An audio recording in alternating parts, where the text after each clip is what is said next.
In every corner of Asia, beyond the neon skylines and crowded streets, ancient spirits wait in silence.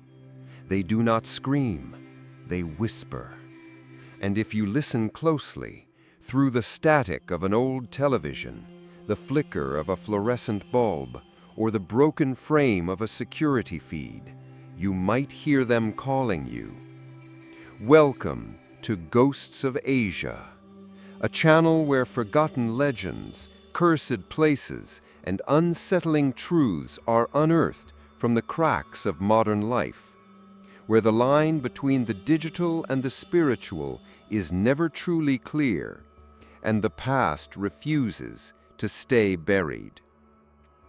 Tonight's story comes from Tokyo's quiet Nakano ward, a city of screens and schedules where no one believes in ghosts until the lights go out. A story of a room that doesn't exist, a girl who vanished on Livestream, and a spirit that still watches through your lens. This is not fiction. This is not safe. This is Room 404. The spirit doesn't like to be recorded. And if your screen flickers while watching, don't look behind you. Yui Morita hadn't planned on moving to Nakano. She didn't believe in fresh starts. She wasn't one of those people who thought new places could fix old ghosts. But after collapsing in the hallway of her shared apartment in Shibuya, camera still around her neck, footage still unedited, fingers still twitching from the caffeine, her doctor told her bluntly, "If you don't stop now, you won't get a second warning." So she packed up what little she owned, sold off her studio gear, and searched for somewhere cheap, quiet, and forgettable. That's how she ended up in a plain, beige concrete building tucked between two convenience stores in Nakano Ward. No name, just a rusted plaque by the door that said, "Fuji So, Fuji Apartments." It was the kind of place no one reviewed online because no one remembered it. No amenities, no smart concierge, not even a working elevator panel. But it was affordable and, most importantly, quiet. A silence that felt dense, as if the building itself was holding its breath. Her new unit was listed as Room 303, third floor, end of the hall. No balcony, single window facing an alley. A space made for someone who didn't want to be found. Yui liked it immediately. The landlord was a middle-aged man with gray eyebrows and a jacket 2 sizes too big. He didn't talk much, just handed her the keys with a kind of exhausted relief, as if the apartment had been waiting too long for a tenant. When she glanced at the building directory posted near the elevator, she noticed something odd. There was no room 404. There were no fourth-floor units at all. "Only 3 floors?" she asked, pointing. The landlord didn't look up from the paperwork. "That's a Western thing. Japanese buildings skip the number 4. Too close to death. She." Yui had heard of that before. Tetraphobia. Common in older buildings. But this place didn't look old enough for superstition. It looked sterile, corporate, like it had been rebuilt on top of something forgotten. Still, she shrugged it off. There were more important things to worry about, like making rent, like sleeping 8 hours without dreams, like not picking up her camera again. Her first week passed in a haze of stillness. No neighbors introduced themselves, no doors opened, no footsteps echoed in the halls, not even at night. The building felt like a vacuum, as if it had eaten everyone inside and left the lights on as a joke. She tried not to think too hard about it. Her therapist said isolation could be healing if you chose it. She cooked, rearranged furniture, listened to the radio, left her camera in its bag. But on the 6th night, something strange happened. At exactly 2:04 a.m., Yui woke up gasping, heart pounding like she'd been chased through a nightmare she couldn't remember. There was no sound, no wind, No creaking pipes, not even the hum of the refrigerator. Just pure, unnatural silence. The kind that makes your ears ring. The kind that feels like something is holding its breath right behind you. She sat up and looked toward the window. It faced the stairwell, dimly lit by a motion-sensitive light. But tonight, there was a shadow, a brief flicker of something just outside frame. A figure, a movement. She blinked. It was gone. The next morning, she checked the camera app on her phone. The hallway-facing smart camera, installed on a whim, had recorded nothing. Just a blank stretch of footage labeled Error 404, File Not Found. That was odd. She scrolled back. Every night before that, the feed had been perfectly normal. Motion detection logs, passing lights, even a moth fluttering once near the lens. But from 2:03 to 2:09 a.m., the feed was corrupted, missing, replaced with digital snow. She tried to reset it. The device worked fine. Everything else recorded perfectly, except those 6 minutes, every night. Yui stared at the screen for a long time. Then she shrugged and told herself what every burned-out adult in Tokyo tells themselves when something doesn't make sense. It's probably a glitch. A few days later, she saw the woman. Or, at least she thought she did. She was returning from the convenience store, arms full of cheap groceries, when she glanced up at the stairwell mid-climb. There, on the landing between the 3rd floor and the roof, was a pale woman in a red dress, facing the wall. Not moving, not breathing, just standing, head bowed, hair hiding her face. Yui stopped cold, her throat closed, and then the lights flickered, just once. When they came back, the stairwell was empty. That night, she didn't sleep. Instead, she sat on the floor holding her phone, watching the live feed from the hallway camera. She set an alarm for 2:02 a.m. She waited. At 2:03, the screen froze. At 2:04, the app crashed. At 2:09, the feed resumed. Static. Then silence. Then a faint sound like humming. No visual, just corrupted pixels. But Yui could swear in that faint electronic noise she heard someone whispering her name. She brought it up with the landlord the next day. Not the shadow, not the stairwell woman, just the camera, the glitch, the weird time gap. She framed it like a tech issue.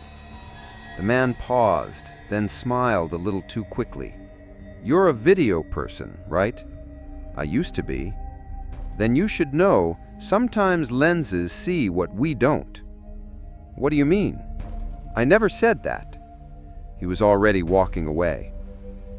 That night, she took out her old handheld camera. She hadn't touched it since the breakdown, since the collapse, but her fingers remembered the weight, the click, the glow of the red record light. She aimed it toward the stairwell from inside her room, through the cracked window. No smart features, no AI detection, just tape and lens and old-school instinct. She hit record, then waited. And at exactly 2:04 a.m., the screen went white. No sound, no image.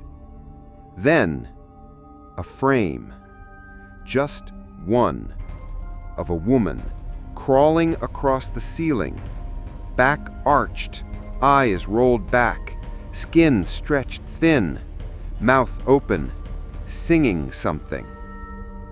And then, static again. Yui replayed the tape.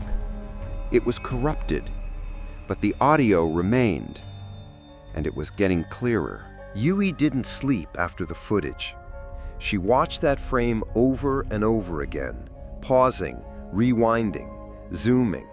But no matter how she enhanced it, the image remained distorted, like it didn't belong in the camera's memory, like it had burned its way into the pixels instead of being recorded normally. The woman in the ceiling was unnatural. Her limbs bent the wrong way, like joints reversed. Her hair hung upward as if gravity had forgotten her, and her mouth, parted in a soft, breathy moan, moved as though speaking something ancient, something ceremonial. But every time Yui tried to clean the sound, the software crashed. Only one thing remained intact, a strange fluctuation between the static, a low-frequency chant, faint and layered beneath the corruption. A voice, feminine, rhythmic, repeating the same syllables. Iya, kono kata, ne iya. It was neither Japanese nor foreign. It was older, raw, like a memory passed through teeth instead of tongues. By the following evening, Yui installed 2 more cameras. One pointed toward the stairwell, one hidden inside the vent near the ceiling. Both were motion-activated, infrared-capable, synced to her phone. She also enabled cloud upload, no more losing footage to error codes. If something was trying to hide, she would see it. At exactly 2:02 a.m., she sat cross-legged in front of her laptop, coffee growing cold, eyes fixed on the live feeds. Nothing. Just the flickering hallway light and the gray stillness of the ceiling. At 2:03, the camera by the stairwell began to buffer. Yui leaned closer. The screen didn't go black. This time, it looped. The same 3-second clip repeated over and over again. An empty hallway, then a glitch, then the same empty hallway. But on the 5th loop, something changed. The reflection in the stairwell window, barely visible, no longer matched the hallway. In the reflection, something was moving. It looked like long, pale fingers sliding across the glass, leaving a trail of condensation, like someone crawling behind the reflection, not in front of it. Yui hit record manually. The file saved, but when she opened it, the video was gone. Only the file name remained, 404_vision.mp4, size 0 KD. But the audio was intact. This time, the chanting was louder, and layered beneath it, a whisper, a new voice, closer, sharper. It said, "Why do you keep watching?" The next day, Yui brought her laptop to a friend, Haruka Watanabe, audio engineer, paranormal skeptic, a friend from her university days before everything burned out, before Yui stopped filming anything that bled. Haruka listened to the file in her studio. Once, then twice, then a 3rd time without speaking. Finally, she said, "It's not digital interference, not entirely. These aren't compression artifacts. They're structure, intention." Yui frowned. "What does that mean?" "It means someone's performing for the camera, like an audio ritual." She turned up the gain, filtered the layers, adjusted the frequencies. Hidden within the static, more voices emerged, dozens, maybe hundreds, all female, all whispering over one another. Most of it was intelligible, but one phrase came through, distorted and echoed. "Room 4, room 4, room 4 you." Haruka looked up. "Was this recorded in a hospital?" "No, my apartment." "Then why does it sound like mourning?" Yui didn't answer, because deep down, she already knew. That night, Yui returned home to find her smart lock blinking red. Access denied. She reset the device, re-entered her passcode, and finally, with a grinding click, the door opened. But her hallway camera was missing. Not knocked down, gone. Only the mounting screws remained, clean, unscratched, as if unscrewed by someone who didn't want to damage anything, someone careful. She checked the vent cam, still intact, still recording. Yui sat in the dark, lit only by the blue glow of her laptop, and reviewed the last 5 hours of footage. Everything looked normal. Until 2:04, the camera cut out for exactly 6 minutes. When it returned, the camera angle had shifted slightly, now pointing directly into her face, as if someone had moved it. She hadn't touched it. The timestamp was intact. She checked the audio. A voice whispered again, "You see me, so I see you." She went to the landlord the next morning. She wasn't going to hide behind technical issues this time. "There's someone in the building, someone getting into my room. You need to check the smart lock logs."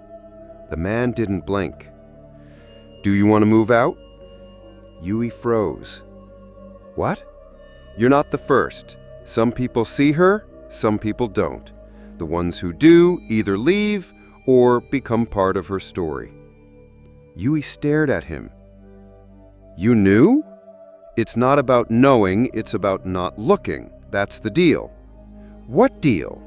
"The building skips room 404 for a reason, but sometimes the code forgets." "Code?" "Smart locks, floor mapping. It's all digital now. You can't hide her forever. She was never bound to walls, only reflections." Back home, Yui tore open the floor plan she downloaded from the building's real estate listing. 3 floors, 6 units per floor. No mention of a 4th floor. No room 404. But something strange caught her attention. A note in the metadata of the architectural PDF. A comment bubble, invisible to standard viewers, embedded by a junior architect. It read, "Client insists on skipping 404, but the mapping software still generates ghost node between 303 and 501. Issue flagged, but unresolved. Request denied." Ghost node. Digital architecture. Phantom pathways. In layman's terms, a room that doesn't exist but can still be accessed if the system thinks it should.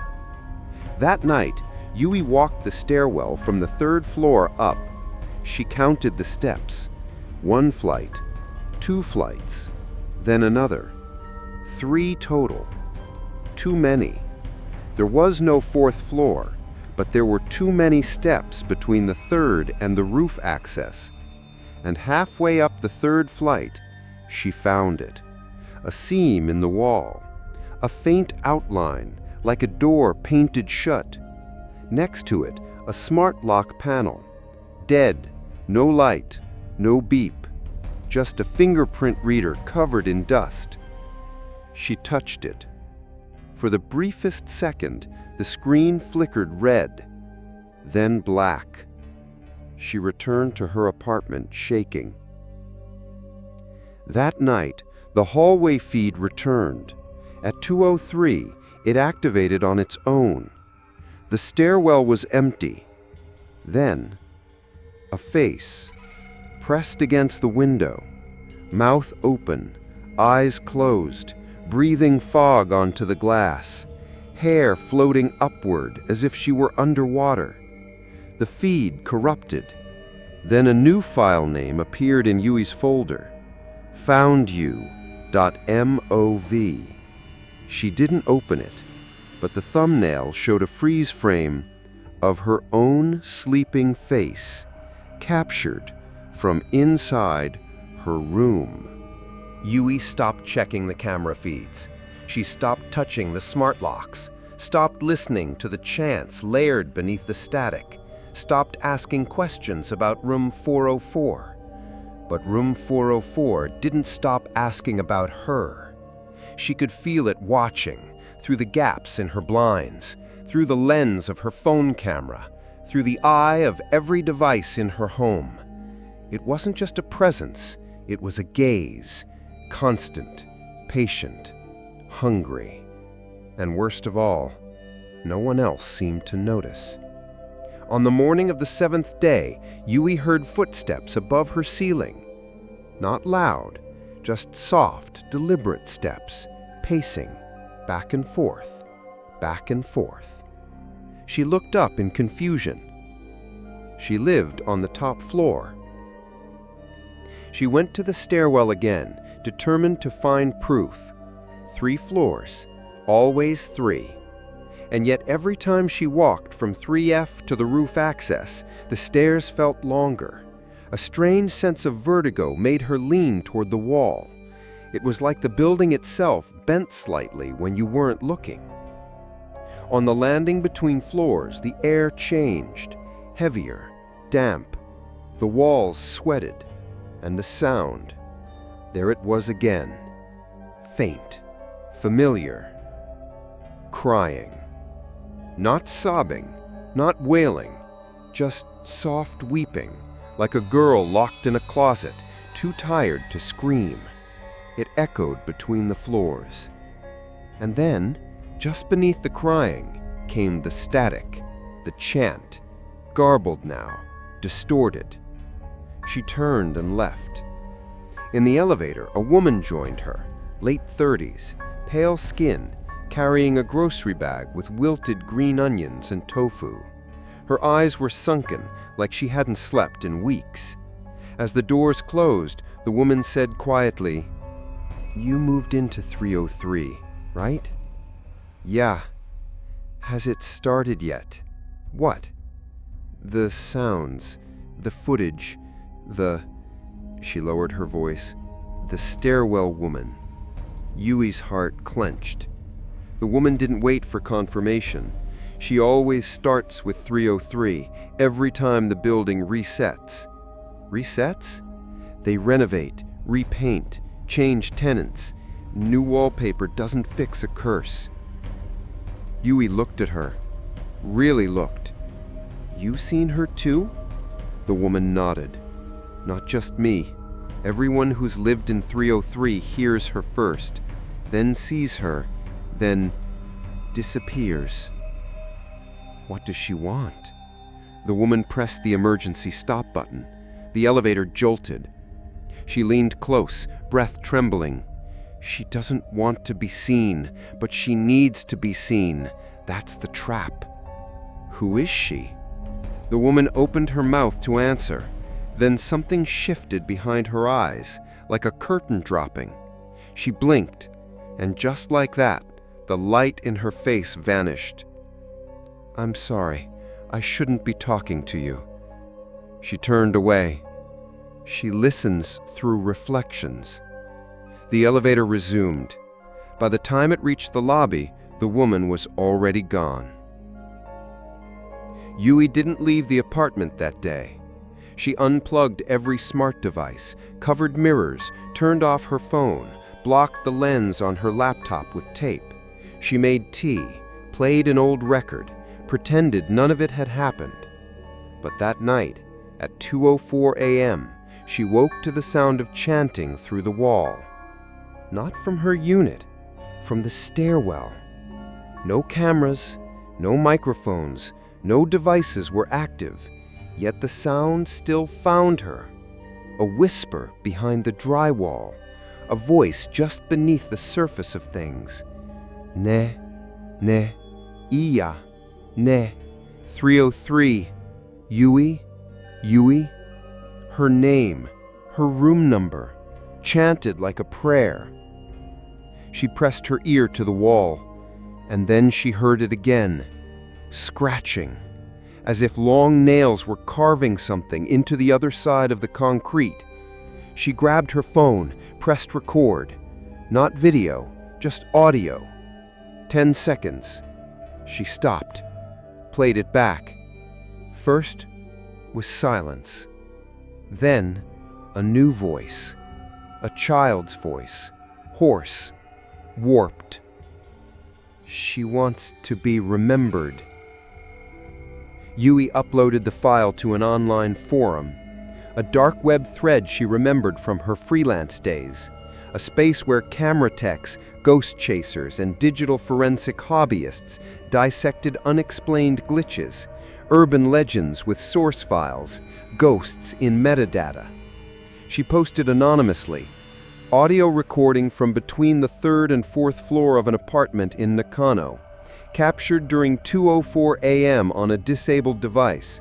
File title, stairwellwhisper.mp3. Any interpretation? Replies came slowly. Most dismissed it as hoax, AI-generated noise. One user enhanced the file and said the waveform resembled an old analog loop. But then a user named Aki Forgotten posted something different. Just one sentence. That voice belongs to the girl who died in the fire. And then a second reply. She used to live in room 4, the real room 4, the one that burned. Yui responded, "Who are you?" No reply. An hour later, the account was deleted. She searched the local archives the next day. Nothing came up under Fuji Apartments, but when she dug deeper, into land registry maps, historical surveys, pre-war blueprints, she found something. The building had been rebuilt on the same lot as an old dormitory for girls, destroyed in a fire during an Oban summer festival in 1943.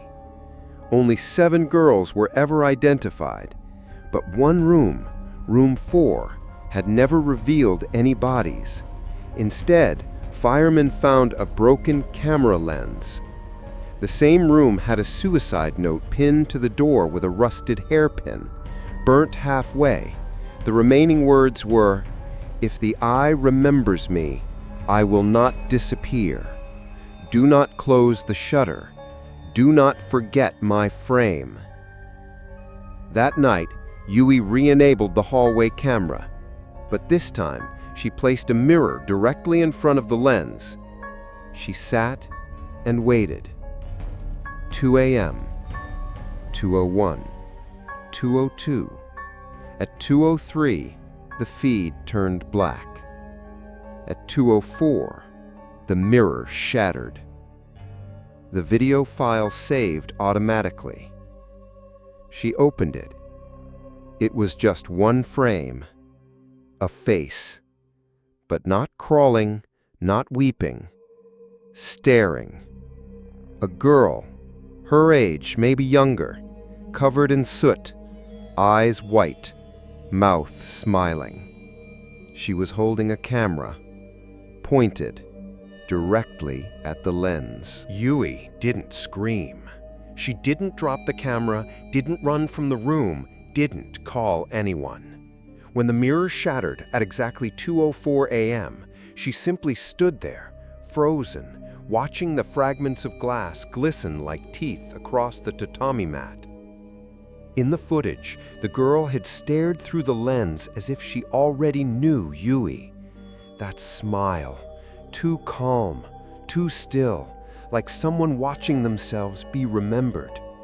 It was the kind of smile no living face could hold for that long. The file refused to play again. It existed, size, name, timestamp, but any attempt to open it returned the same response. File is in use by another program. There was no other program. Yui ran a diagnostic on her laptop. CPU spikes, sudden power draw, webcam flickering, active, but no software was using it. She disabled the cam, pulled the plug, shut the lid. It didn't matter. The audio began playing on its own. Low at first, almost imperceptible. Then louder, as if someone was whispering directly into her headphone jack. The shutter remembers. The shutter keeps me whole. The shutter is mine. She grabbed her external drive and copied what she could. Still images, raw audio files, corrupted metadata. Then walked to the nearest 24-hour cafe. She couldn't stay in the apartment, not tonight. The cafe was filled with students, salarymen, half asleep on keyboards. Her corner booth was dim, safe. She sipped vending machine coffee and plugged in. The folder she copied was labeled cam_recordings_ym. But on her desktop, the name had changed. Now it read room 404_Yui_memory. She hadn't renamed it. Inside, all the video thumbnails had changed, no longer just corrupted black frames. Each one was a different angle of her room, but reversed, like mirror images. And in each still, the soot-covered girl appeared just barely. A sliver of her hand, a shadow under the desk, a reflection in her glasses, watching. Yui opened the earliest clip, the first night she'd noticed the camera glitch. This time, the playback worked. At 2:03 a.m., the screen went dark.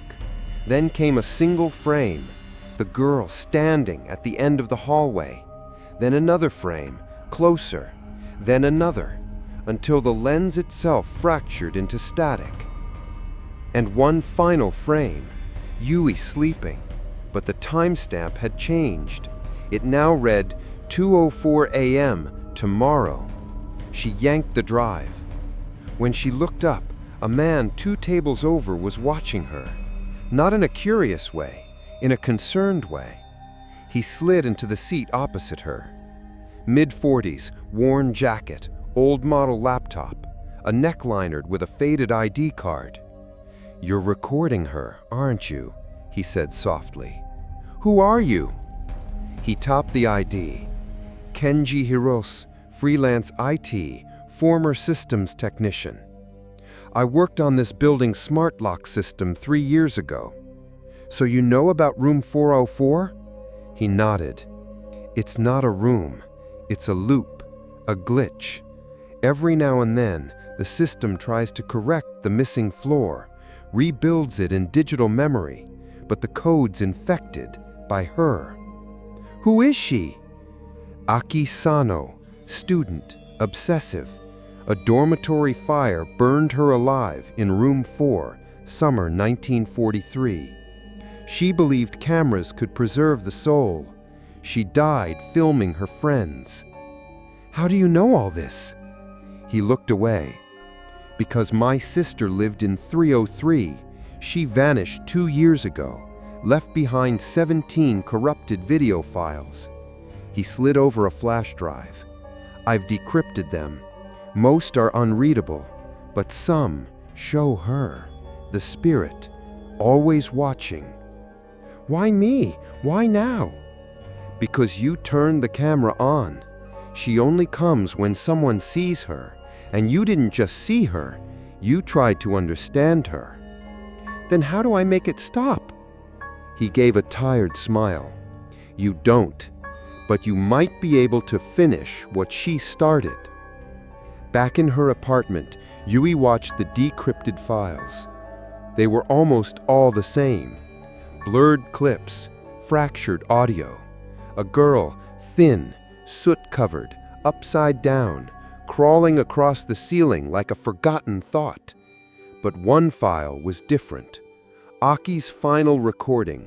She was staring into the camera, face burned, eyes milky, a smudge of blood over her cheek like a birthmark. "You took my voice, so I will live inside yours. You closed the shutter, so I will live in the space between frames."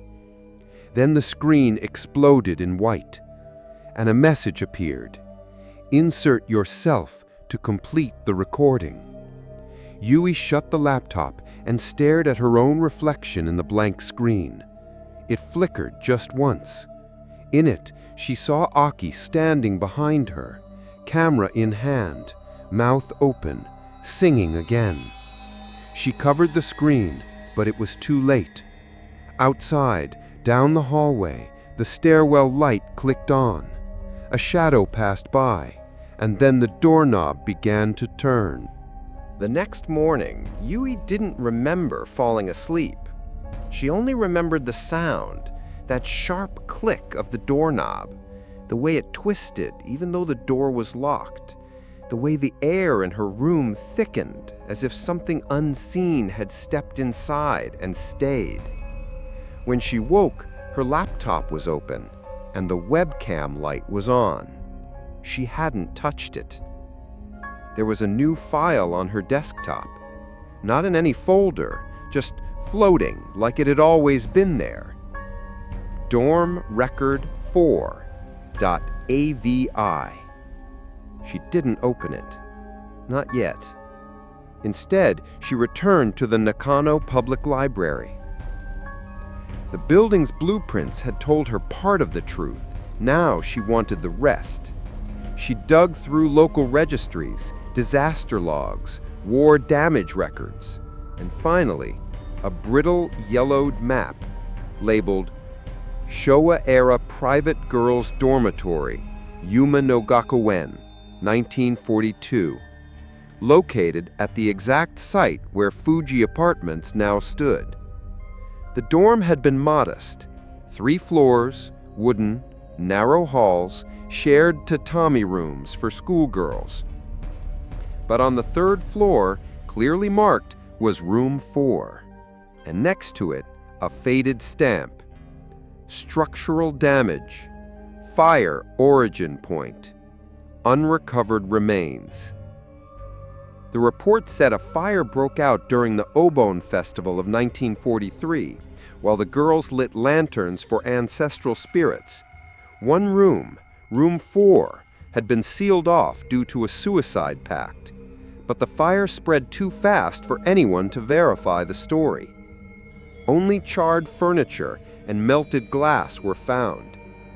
Among the debris, one object was noted in the margins: a broken camera lens fused to the wooden floor. Yui turned the map over. On the back, a handwritten note.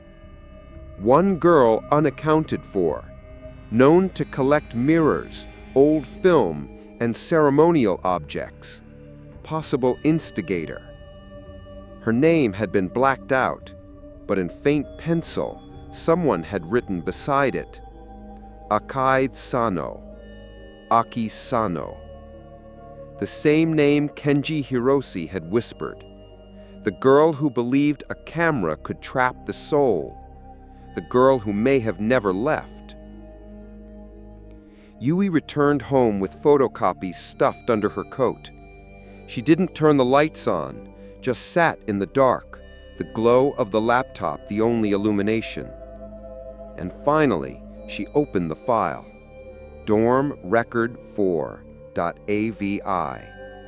It began with static, then an image, flickering, old, shot on film, saturated with yellow tones. A group of 7 girls in school uniforms, sitting cross-legged on the floor, clapping along to a summer song. The camera was shaky, handheld. Behind them, a paper lantern floated gently in the draft.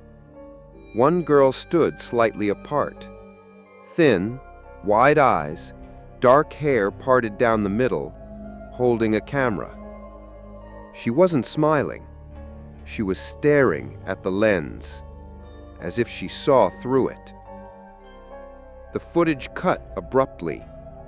The next clip, the same room, now empty, except for the girl. She was placing mirrors around the walls. 1, 2, 3. Each one angled to reflect the center of the room.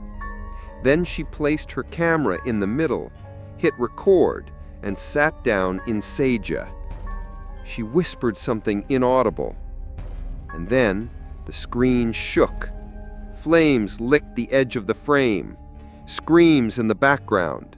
Smoke poured in from the hallway. But the girl didn't move. She looked straight into the lens as the glass of one mirror cracked behind her. The final frame showed her reaching toward the camera, lips moving. Then, black. The file ended. Yui sat motionless for a long time. She played it again, and this time, when the girl reached toward the camera, her lips clearly formed 3 syllables. Mieta. Can you see me?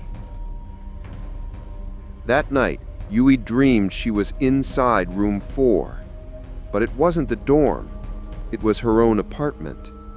Only the walls were charred, the windows melted, the ceiling dripping with black water. A camera sat on the floor, recording. In its viewfinder, herself, crawling upside down across the ceiling, eyes white, mouth chanting something between breath and smoke. She awoke gasping, drenched in sweat. The hallway light was flickering outside her door. She opened it. No one there. But on the ground, just outside the threshold, lay a single object, a rusted hairpin. Wrapped around it was a torn piece of old film. It had a frame of Yui sleeping, and behind her, reflected in the window, the girl from the dorm. Yui began writing everything down. She needed to understand. She spread the blueprints, the map, the notes, and the film stills across her table like a ritual. And piece by piece, a truth emerged. The building had been constructed over the dormitory, using its original foundation. The architects deliberately skipped room 404, but the smart lock software generated it as a ghost node. Every few years, the system would forget that the room didn't exist and unlock it. And when someone pointed a lens toward the seam between the 3rd floor and roof, she would look back. Yui realized the spirit wasn't haunting a place. She was haunting a way of seeing. Trapped in the memory of being seen, the shudder, the reflection, the record. And now that Yui had seen her fully, she was inside Yui's memory too. That night, her phone turned on by itself.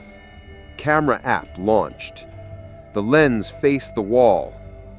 But on the screen, someone was standing there. Not in the room. Inside the wall. In the weeks after the fire, they never found Akisano's body. There were bones, yes, but not hers. There was smoke, yes, but no real origin point. There were melted lenses, shattered glass, scorched school uniforms fused to tatami mats, but nothing that could be conclusively named as her. It was as if the girl had simply stepped into the flames and out of the world. Yui learned this from the temple archives, a private collection, restricted, hidden behind decades of silence. But money and desperation could loosen the lock on any drawer.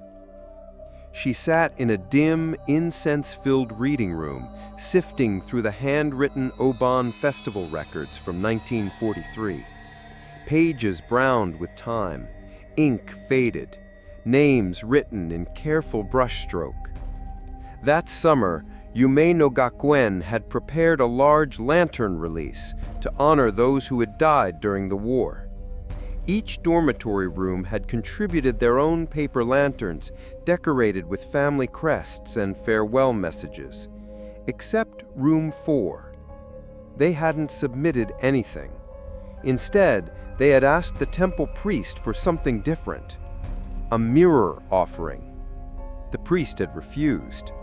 The mirror was never a part of lantern ceremony, too dangerous, too easy to invite the wrong kind of spirit. But the girls of room 4, led by Akisano, had insisted. In her notes, Yui read the last known account from the temple priest's assistant. They said their ancestors could not be reached through light. They said their ancestors lived in the glass. They said the dead wanted to be remembered as reflections. The assistant had left soon after that summer. He never returned. Yui took this information back to Kenji Hirose.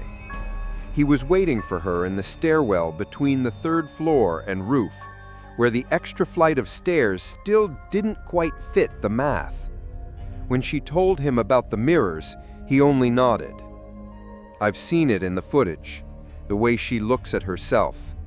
Not like she's seeing a reflection, like she's seeing a door. Together, they ran a trace on the smart lock logs for the building.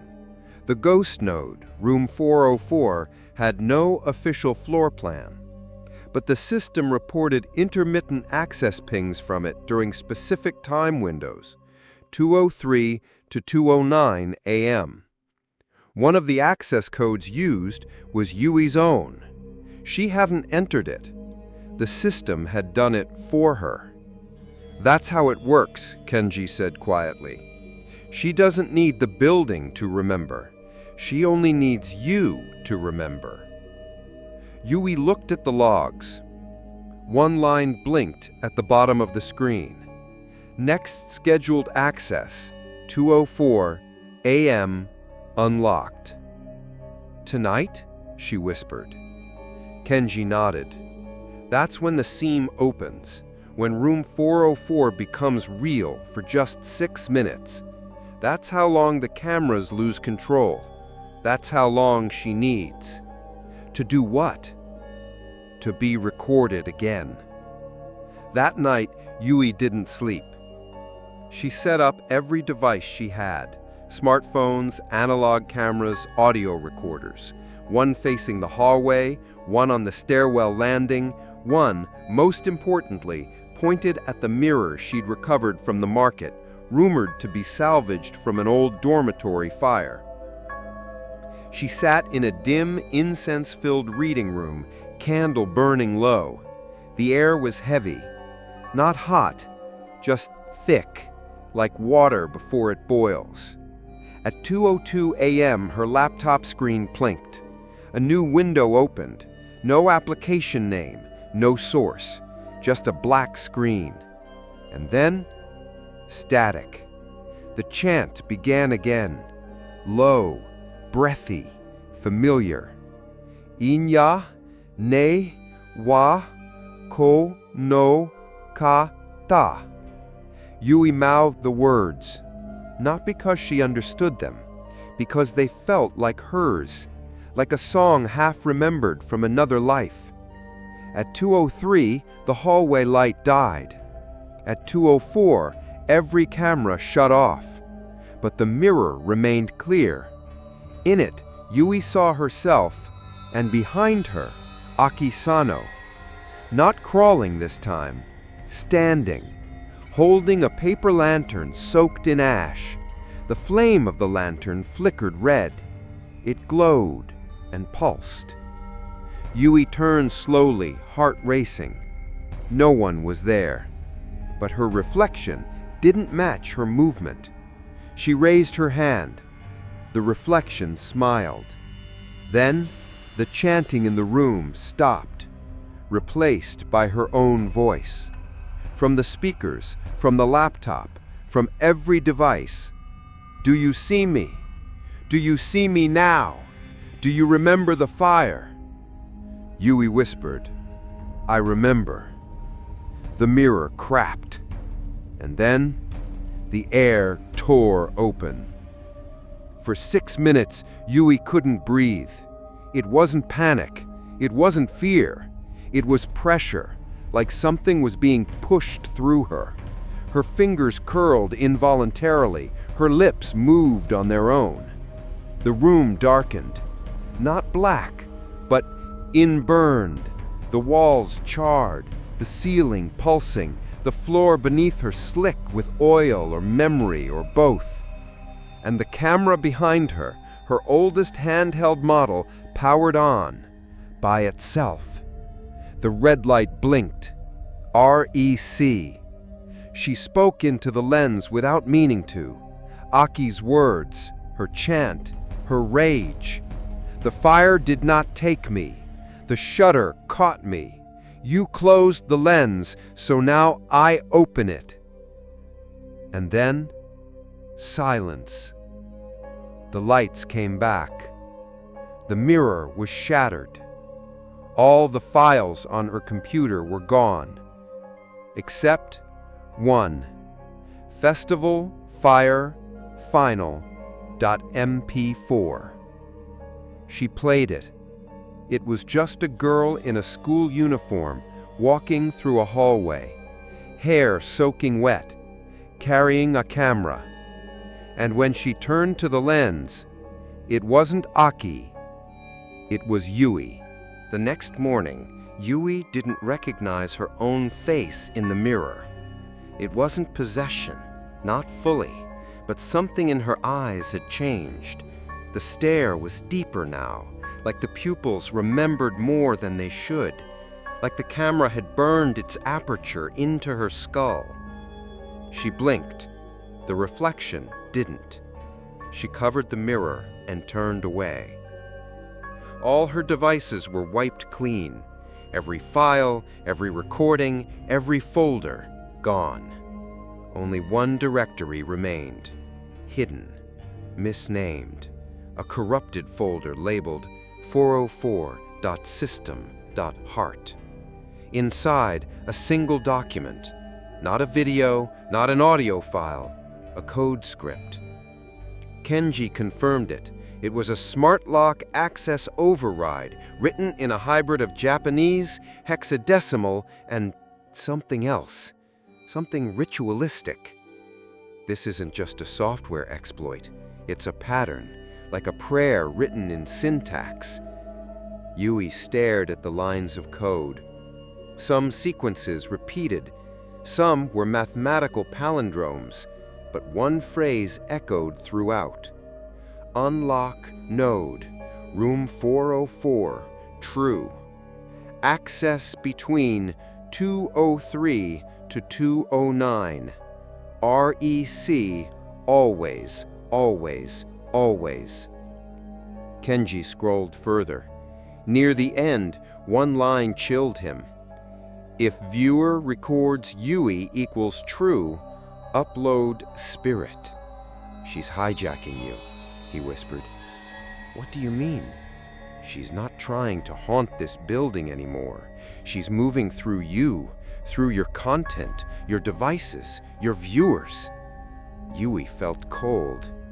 She wants to be seen. She wants to be streamed, Kenji corrected. She's adapting.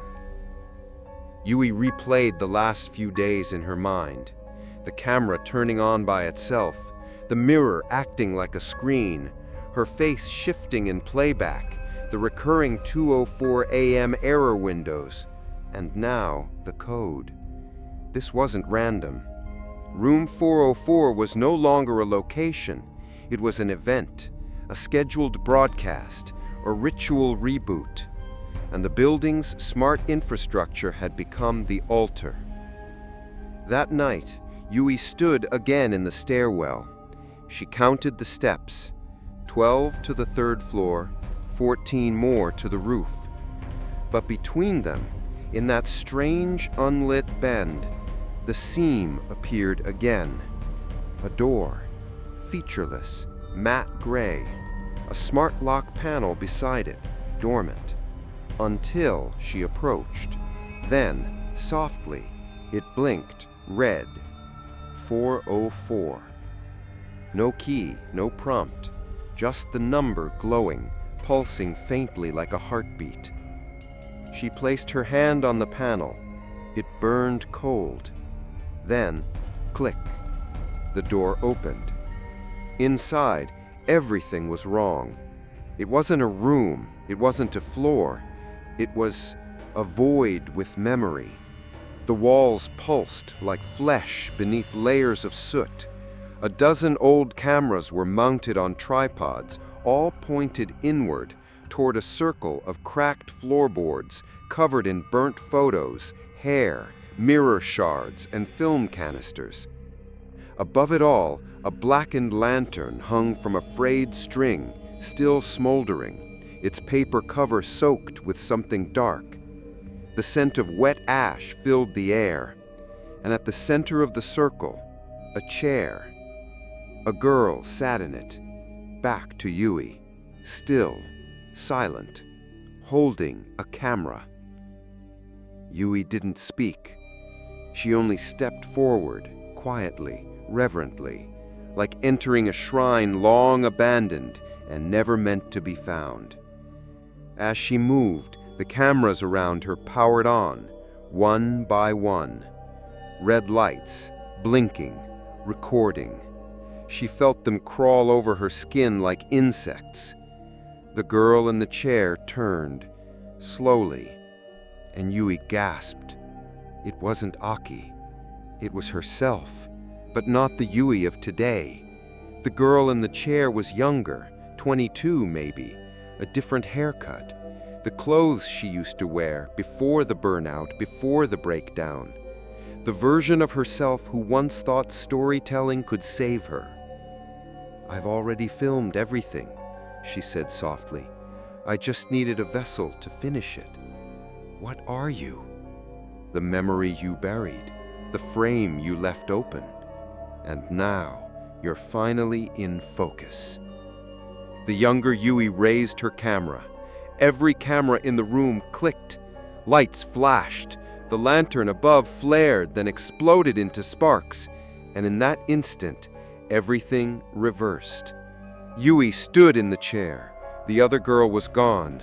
But now all 12 cameras were facing her, filming. The room melted into colorless static. The walls blurred. And then she heard applause, faint, rhythmic, like schoolgirls clapping on an old film reel. Then silence, and in the corner of the room, a monitor flickered on. It showed a live stream page. No platform logo, just a title. Room 404, She is Live. A viewer count began to rise. First 3, then 29, then 1,408, then 40,000, and still climbing. The screen blinked again, and the girl reappeared, Aki. Only now her face wasn't burned. She looked almost human, whole. Her smile was gentle. "You made me visible," she whispered. "Now they all see." And with that, she vanished. Yui turned to run. The door was gone. The cameras clicked again. A voice echoed through the speakers. "Upload complete." The floor fell away. Yui woke up with a start. She was back in her room. Same bed, same clothes, same blinking router light. It was 5:43 a.m. Her laptop was open, humming softly. All her devices were powered on, even the ones she hadn't touched in days. The screen displayed a live video feed, but not of her room, of herself, standing in the stairwell, facing the lens, not blinking, not breathing, just watching. She slammed the lid shut, but the stream continued, on her phone now, then on her tablet, then on the old cracked phone she had thrown in a drawer weeks ago. All of them streamed the same image, her, but not in real time. The movements were off, like the footage was from another version of her, looping, out of sync, delayed by hours or years. And in the background of every shot, behind her shoulder, the figure in red stood, still, silent, Aki. Then came the messages, not on her phone, not on email, but in the live stream chat. Thousands of viewers, scrolling fast, some curious, some terrified. Who is she? Why does she just stand there? She hasn't blinked in 8 minutes. I saw her smile just now. Wait, she moved. Go back. Is this fake? I'm seeing her outside my building too. Yui's breath caught. Outside her apartment window, someone was standing in the alley. A girl, same size, same hair, holding a camera, pointed at her window. She ducked, trembling. When she peeked again, nothing. She messaged Kenji. No reply. She called his number. Deadline. The only sound on the other end, a chant. The same broken syllables, soft, garbled, like they were being whispered inside a walkie-talkie buried underground. Then, a voice. Not hers, not Kenji's. They're watching, so now she can move. She turned on the TV. Every channel was static, except one. A news broadcast, but not live. Grainy, distorted, the anchor's face blurred by artifacting. Tonight at 2:04 a.m., social media users across Tokyo reported a viral video stream showing a girl in an apartment hallway. The stream appears on unrelated devices, has no known origin, and vanishes after playback. Some viewers claim they can hear a woman whispering their name. Others claim to have seen the girl outside their windows. One viewer went missing after watching the stream in full. The segment cut to black. No outro, no commercial. Yui staggered back, breath shallow. The live stream had become a signal. Aki's spirit had found a way out, not through haunting a place, but by being seen, by using the same tools Yui had once used to build her freelance career: algorithms, lenses, attention, repeat views. She had turned the internet into a shrine, and every viewer became an unwitting worshiper. That night, Yui did something she had never done before. She started streaming again. Not through YouTube, not through Twitch, through an anonymous, encrypted RTMP protocol buried deep in the net, only accessible to those who knew how to find it. She titled it Room 404. Don't watch this. And in the description she wrote, "This is not performance art. This is not fiction. If you see her, close your screen. If you hear her, turn off your sound. If she speaks your name, it's already too late." At 2:03 a.m., the cameras came online. Yui sat in front of one. Candles lit, hair tied back, eyes steady. No fear left, only purpose. The stream was quiet until 2:04. Then the screen glitched. The lights dimmed, and Aki appeared behind her. Only this time, Yui didn't flinch. She turned, faced her. "You don't have to hide anymore," she said softly. "I'm giving you the lens." She picked up her camera and slowly handed it to the spirit. For a second, Aki's hands trembled. Then she took it, cradled it, smiled.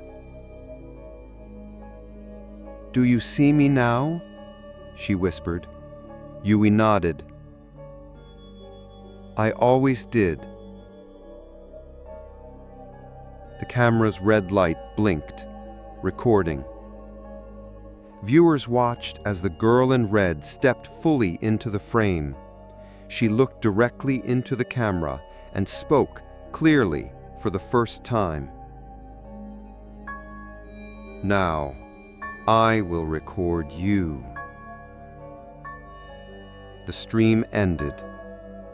Devices across the city powered off. The channel vanished. No archives, no downloads, no trace. Only one thing remained: a still frame, posted hours later on a fringe forum. It showed Yui, smiling, holding a camera, standing outside a stranger's apartment. Yui didn't remember how she got to the shrine, only that something had pulled her there. The live stream was over, but it wasn't over. She could feel Aki everywhere now, in reflections of reflections, in blank screens that flickered once, then went black. Even with the camera powered off, even with the battery removed, her devices hummed at 2:04 a.m., as if obeying a new master. She found the shrine high in the hills, far from Nakano's noise. It wasn't listed on maps. No Google reviews, no donation box with QR codes. Just weathered wood, moss-covered stones, and an air that felt like it had been untouched for centuries. Yui had heard rumors, a place where they still performed rituals to erase forgotten spirits, a place where the old rules hadn't yet been overwritten by electricity and algorithms. She stepped through the torii gate. The shadows deepened, the wind stopped, and everything felt still, until an old voice broke the silence. "You've been recording something that doesn't want to be remembered." He was the shrine's keeper, 80, maybe older, wrinkled and blind in one eye, and wearing robes faded to gray. He didn't ask her name. He didn't ask who Aki was. He already knew. She was never buried, he said, never named in prayer. Her image, it lingers because no one closed the light. "Closed the light?" Yui asked. He pointed to the lantern by the altar. Its paper was marked with sutras. "We guide the dead through light, but too much light, it doesn't guide, it opens." "Opens what?" "A door they don't want to leave." He handed her a ritual lamp, small, brass, heavy in her palm. "At 2:03 a.m., you light this," he said. "Not with a match, with breath." "Breath? It's the first thing we lose when we die, the last thing the camera takes. And then, you must not point it at any reflection, not glass, not lens, not even water." "Why?" "Because she will step through it." Yui left before dusk.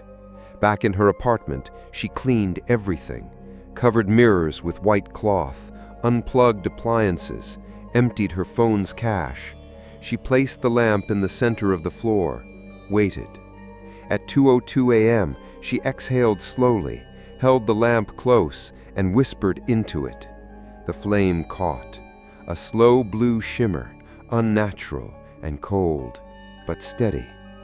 Then a sound, not a knock, not a creak, a laughter, childlike, from beneath the floorboards. Yui clutched the lamp tighter. The flame flickered, but she didn't move. 2:03. The lights died. The apartment dimmed to nothing. But the ritual lamp still burned, and in its soft glow, the world shifted. The walls cracked, the air thickened, the shadows stretched. She could see into them now, like windows into an older time. Wooden beams, paper screens, girls in uniform, chanting, and in the center, Aki, younger, alive, laughing with the others. Before the fire, before the curse. Yui stepped closer, but the lamp flickered, wild, angry, and the vision shattered. She looked into the hallway. The smart light had turned on, but it didn't illuminate the floor. It reflected back onto her window, and in the reflection, she saw Aki standing behind her, smiling, eyes glowing. "Too much light," Yui whispered. She turned the lamp away, faced the wall, closed her eyes, and listened. Footsteps, slow, barefoot. They circled her, paused behind her, and then a breath against her neck. "You lit the wrong kind of fire." The lamp flared, and everything went white. When she opened her eyes, she was in room 404 again, but this time it was filled with light. Rows of candles, paper lanterns, mirrors reflecting cameras. Aki stood in the middle, arms outstretched. "Now I burn by choice," she said. "You brought the flame, you brought the watchers, and now they can't look away." The cameras powered on, all of them, all blinking, all aimed at Yui. The ritual lamp shattered in her hand, flame gone, darkness returned, and one final whisper echoed from every speaker in the building. "You finished my funeral. Now let me finish yours." Aki Sano was 15 when she first held a camera. It wasn't digital, it wasn't sleek or modern. It was a battered 8mm hand crank recorder her uncle left behind after being drafted. Heavy, scarred with soot. It smelled like old coins and burned lacquer. She used it to film everything: her classmates, her meals, her dreams, her reflection in a cracked mirror, over and over again, until the frame forgot where the real girl ended. By the time the summer of 1943 arrived, Aki no longer filmed memories, she filmed possibilities. You learned this from the recovered reel, not from the archives, not from digital footage, but from the dusty canister she found beneath the floorboards of room 404. It was wrapped in linen, sealed with wax. On the fabric, a note written in charcoal. "Don't play this for others. Play this for me." You took it to a projectionist in Koenji, a man who still owned a hand-cranked projector and refused to digitize anything that could rot. She didn't tell him what was on it, only that it needed to be seen once, then destroyed. The film began with darkness. No credits, no sound, just flickering images of girls in school uniforms bowing toward a lantern. Then, the chanting, familiar, but this time clear. Mieta, ne, ia, watashi o. I see you. No, you see me. Remember me. Then came Aki, sitting on the tatami floor of room 4, camera in her lap, mirrors positioned in a perfect circle.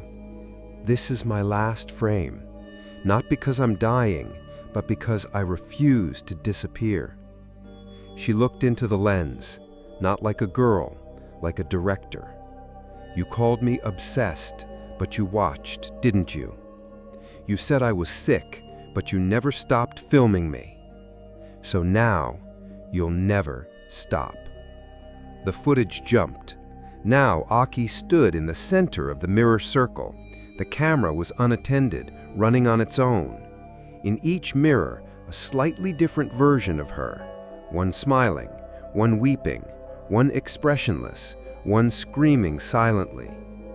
I've learned how to stretch myself across reflections, she said. Now I exist in the gap between how others see me and how I see myself. She held up a single piece of broken glass, pressed it to her throat, paused, then a smile, and the screen cut to white. You sat frozen in the projection room. The reel kept spinning long after the film ended, scratching, looping, searching for more. But there was nothing left to find, only the final frame, flickering, repeated, a shot of Aki smiling, her body already fading into blur. She had become an image that wouldn't resolve, a ghost not just of the past, but of the eye. You returned home and played every recording she had ever saved, footage from her early career, corporate ads, travel vlogs, weddings, events, In every single one, no matter the year, the location, the device, Aki appeared. Not fully, not clearly, but always somewhere. A blur in a reflection, a shape behind glass, a sliver of red in a darkened hallway. She had been riding through lenses for decades, waiting.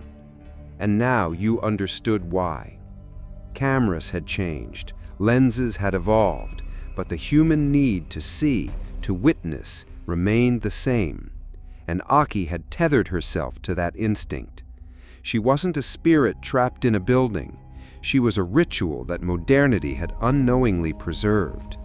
A loop, a glitch, a curse, broadcast in 4K.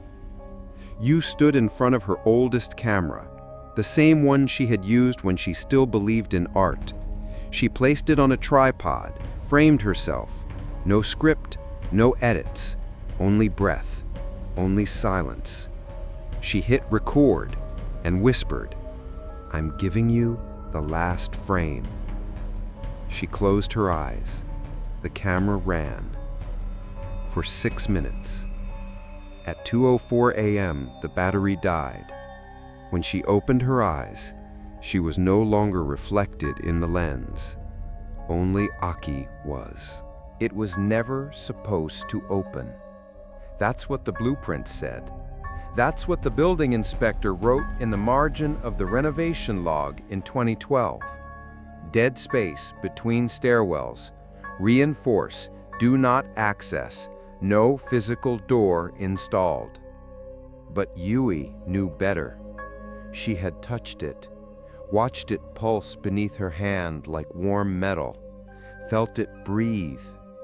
Room 404 had always been there, just waiting for someone who could see it. She returned to the stairwell one last time, armed with nothing but her oldest lens, a cracked 50mm she never threw away, and a reel of analog tape looped over her shoulder. This time, she wasn't trying to capture Aki. She was trying to follow her. The stairwell was silent. No traffic, no footsteps, no humming lights. Only air that pressed against her skin like static. At the halfway point between the third floor and the roof, the world seemed to bend again, just slightly.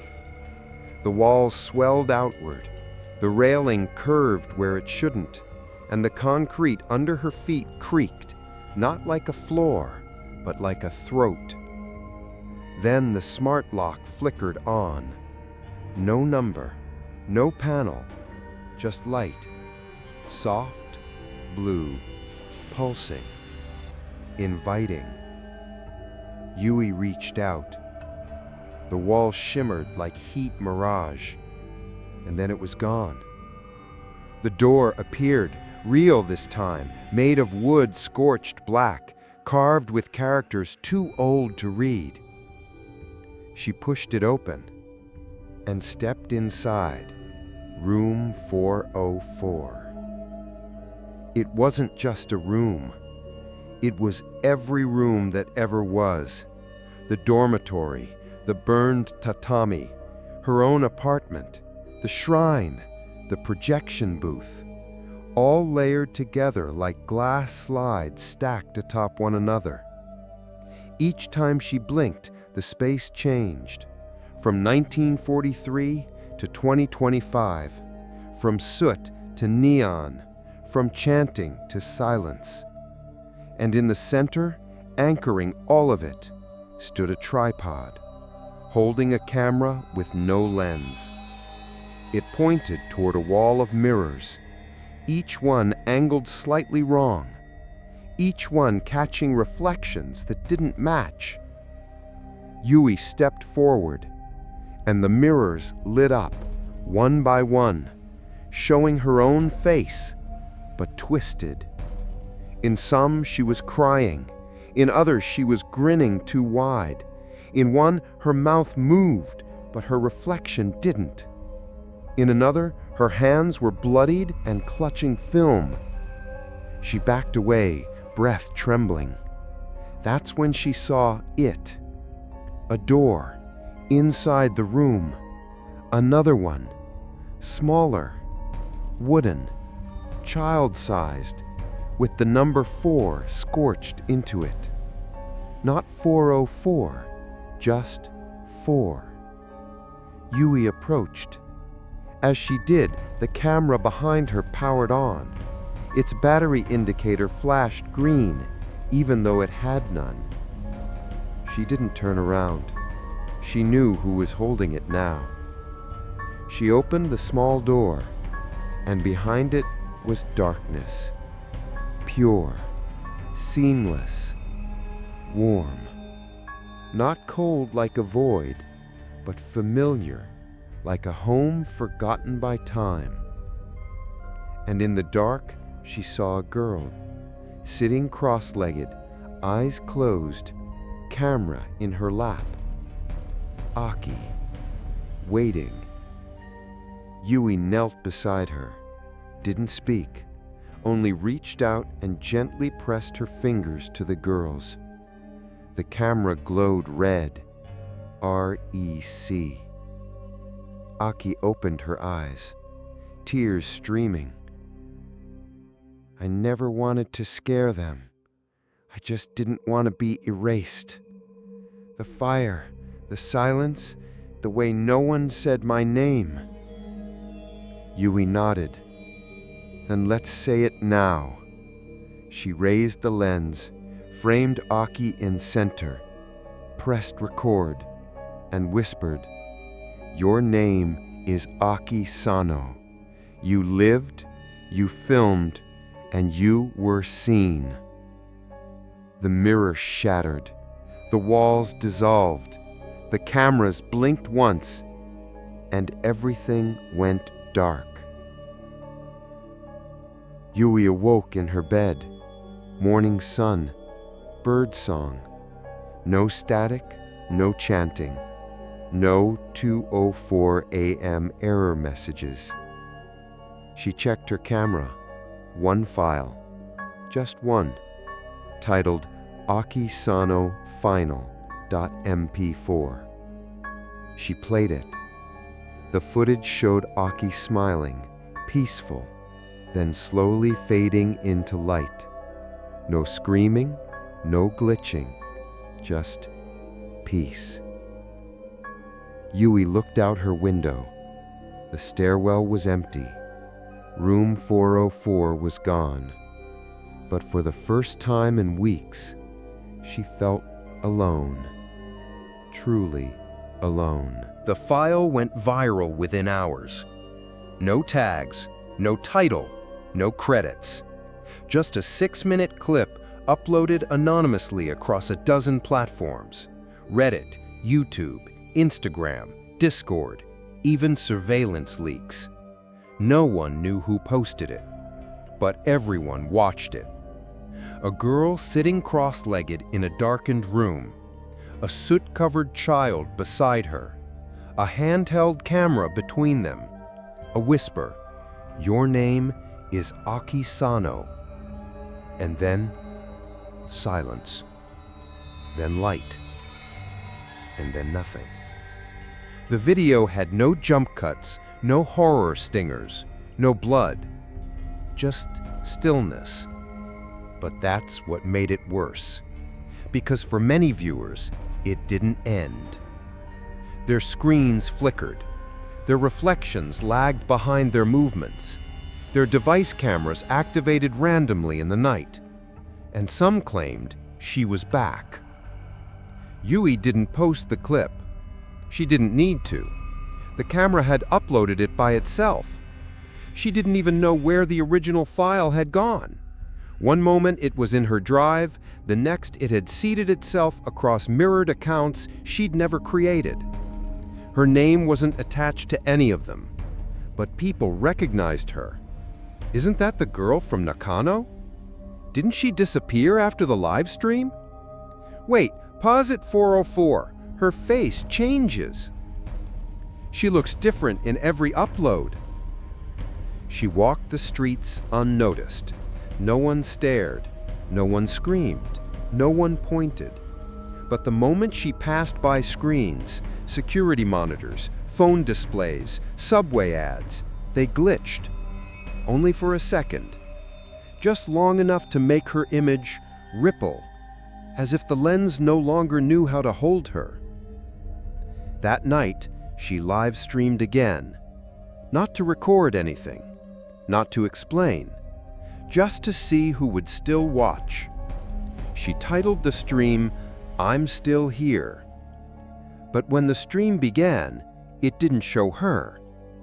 It showed her door, closed, still, no one behind it. And yet, thousands watched. The chat exploded. "This is looping, right? She's behind the door, I saw movement. Why is the time always 2:04 a.m.? Guys, my feed just froze. Anyone else?"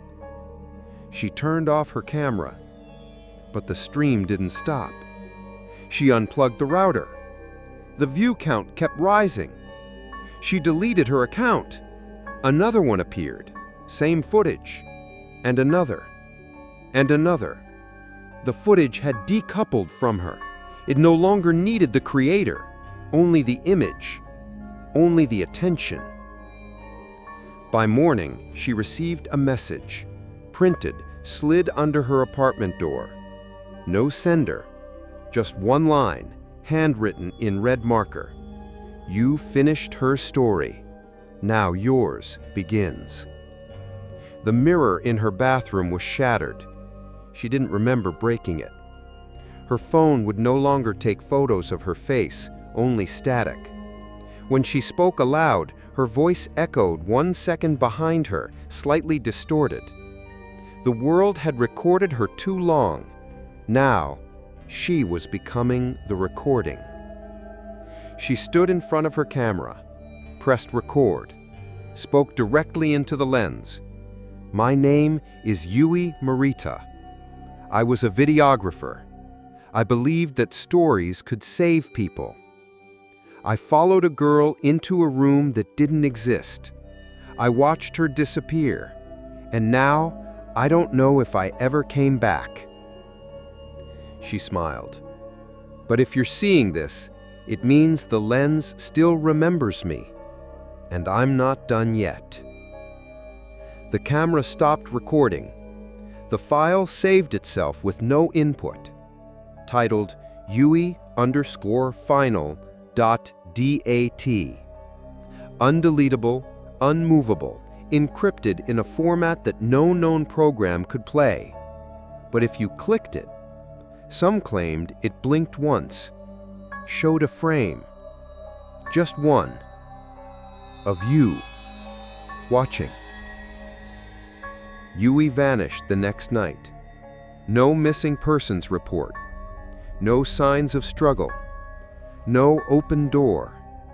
Just her camera left on the floor, red light blinking, streaming. Yui was gone, but the footage wasn't.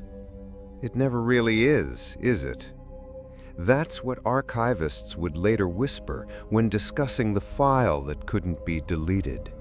The clip that seeded itself across backup servers, cloud storage, old phones, and corrupted hard drives. A video that no one claimed, but everyone found. Some called it a lost film. Others said it was an interactive horror project. A few insisted it was just digital art, misunderstood. But the ones who watched it all the way through, especially after midnight, said something different. They said the footage watched you back. The archive spread slowly at first. One copy uploaded to a mirror server in Nagoya. Another embedded as a hidden frame in a 2009 wedding video. Another compressed into a background layer of a live streaming app's UI. No one ever figured out how it got there. But each version was a little different, slight variations. The girl at the door was sometimes Yui, sometimes Aki, sometimes Neither. Just a shape, holding a camera, breathing behind the glass. The glitch began when viewers started seeing themselves in the footage. Not metaphorically, literally. Reflected in a cracked window behind the main subject, staring at their phone, or sitting in their own bed, or passing by in a train reflection. They'd pause the video, rewind, but their face would still be there, even if they hadn't recorded it, even if they hadn't been there at all. Forums filled with screenshots, posts like, "I paused at 2:04 and I swear that's my dorm window. Guys, I don't even own a red jacket, but look at this. Who filmed me watching the video?"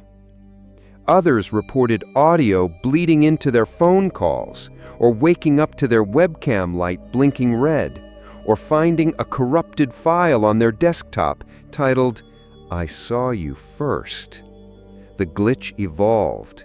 Those who watched more than once reported after effects, delayed reflections in mirrors, seeing static crawl over the faces of strangers on the street, dreams of stairwells that never end, hearing 204 whispered from their bathroom drains, random files appearing with their name, but their middle name, which they never shared online.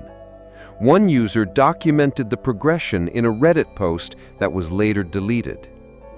Day 1, watched the Room 404 video. It glitched my audio. Day 2, my baby monitor picked up a chant. No one was home. Day 3, my face showed up in a surveillance ad at the mall.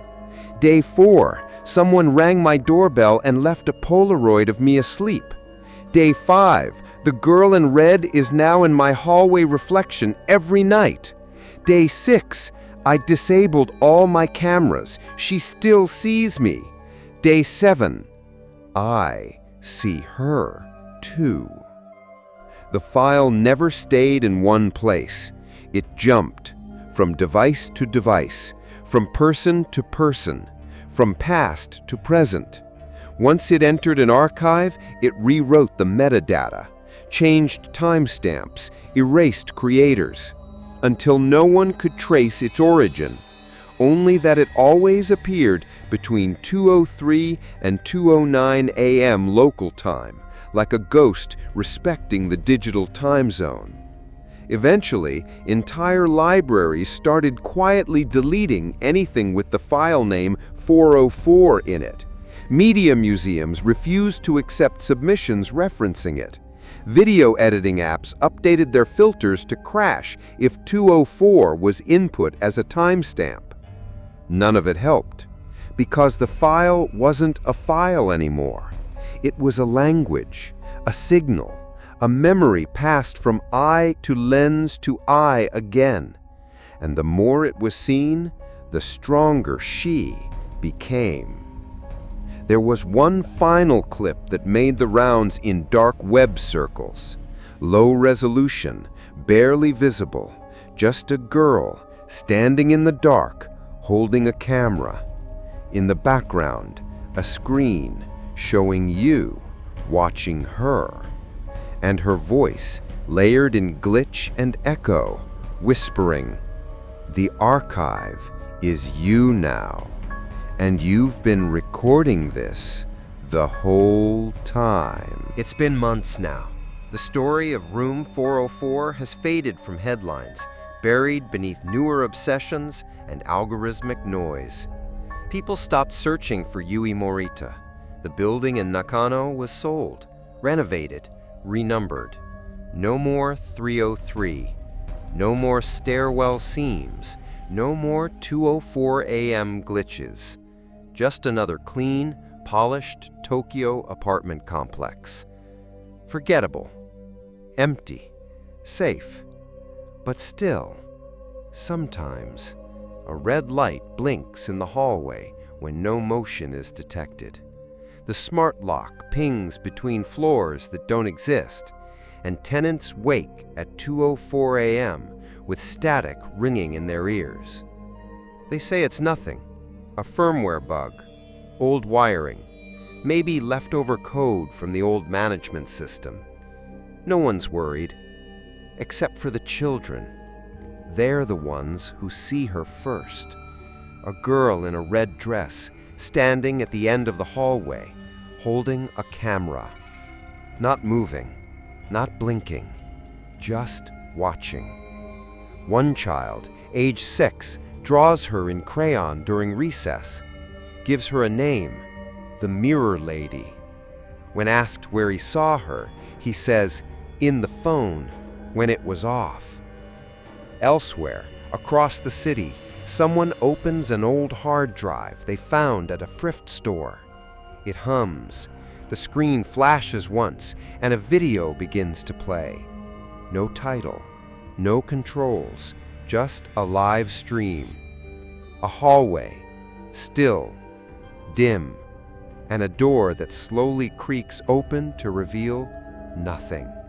At first. Then a voice, the voice of a girl, soft and shimmering like broken glass. Thank you for watching. You never stopped. Others report similar things, a screen that won't turn off, a notification from an app they never downloaded, an Instagram reel that ends with their own reflection, blinking out of sync, or waking to find their camera roll full of photos they never took, all titled the same, room 404 _stream _capture _date.jpg. The stream is still active, somewhere. Not searchable, not shareable, but discoverable. Only at night, only alone, only when your screen flickers and the light turns red. She doesn't need hosts anymore. Not Aki, not Yui, not you. The stream is self-sustaining now, fed by eyes, fueled by attention, and built on the oldest belief known to spirit and machine alike. If I can be seen, I exist. So if you see her, standing outside your apartment, camera in hand, watching through the screen, don't wave, don't scream, don't even move. Because if she sees you seeing her, you're already streaming.